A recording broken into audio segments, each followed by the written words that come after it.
ഏറ്റുമാനൂരിൽ 4000 കോടി രൂപയുടെ വികസന പദ്ധതികൾ പൂർത്തീകരിച്ചതായി മന്ത്രി വി.എൻ. വാസവൻ. ഏറ്റുമാനൂരിലെ നെൽകർഷകർക്ക് താങ്ങായി നെല്ല് സംഭരണ കേന്ദ്രവും വിപണന കേന്ദ്രവും ഒരുക്കുമെന്ന് മന്ത്രി പറഞ്ഞു. ഏറ്റുമാനൂരിൽ IT പാർക്ക് നിർമ്മിക്കുമെന്നും ടൂറിസം മേഖലയുടെ വികസനം ലക്ഷ്യമിട്ട് ഹെലിപ്പാഡ് നിർമ്മിക്കുമെന്നും മന്ത്രി വി.എൻ. വാസവൻ പറഞ്ഞു.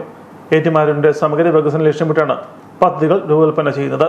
ആരോഗ്യ മേഖലയിലും കാർഷിക മേഖലയിലും വ്യവസായ മേഖലയിലും തൊഴിലിടങ്ങളിലും വികസന പദ്ധതികളും റോഡ് വികസനമടക്കം പശ്ചാത്തല സൗകര്യ വികസന പദ്ധതികളും നടപ്പാക്കാൻ കഴിഞ്ഞതായും മന്ത്രി വാസവൻ പറഞ്ഞു.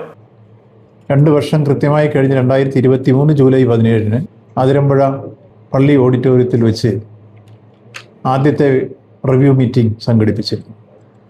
അതിനുശേഷം പുതിയതായി ചില ക്രിയാത്മക നിർദ്ദേശങ്ങളും അതുപോലെ തന്നെ പഴയ നമ്മൾ തീരുമാനിച്ചിരുന്ന ഷെൽഫോ പ്രോജക്റ്റിൽ അവശേഷിച്ച വിഷയവും കൂട്ടിച്ചേർത്ത് തുടർന്നു വന്ന 2 വർഷക്കാലം നടപ്പാക്കാൻ ശ്രമിക്കും. അതിനുശേഷം വീണ്ടും ഒരു റിവ്യൂ മീറ്റിംഗ് വിളിക്കുമെന്ന് പറഞ്ഞിരുന്നു. അപ്പോൾ അന്ന് പറഞ്ഞതനുസരിച്ച് ഈ 2 വർഷക്കാലത്തെ മീറ്റിംഗ് പ്രവർത്തനങ്ങളാകെ വിലയിരുത്തുന്നതിന് വേണ്ടിയുള്ള മീറ്റിംഗാണ് 15-ാം തീയതി രാവിലെ 10 മണിക്ക് മാന്നാനം KE സ്കൂള് മുല്ലശ്ശേരി അച്ഛൻ്റെ സ്കൂളിൽ വെച്ച് വീണ്ടും ഒരു അവലോകന യോഗം വിളിച്ചിരിക്കുകയാണ്.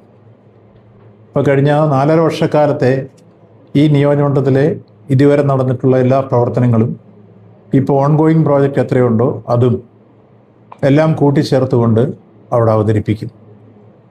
അതിൽ വീണ്ടും ഈ നിയോജകമണ്ഡലത്തിലെ എല്ലാ ജനപ്രതിനിധികളെയും അതേപോലെ തന്നെ പ്രധാനപ്പെട്ട രാഷ്ട്രീയ പാർട്ടി നേതാക്കന്മാരെയും പൊതുപ്രവർത്തകരെയും എല്ലാം ക്ഷണിച്ചിട്ടുണ്ട്.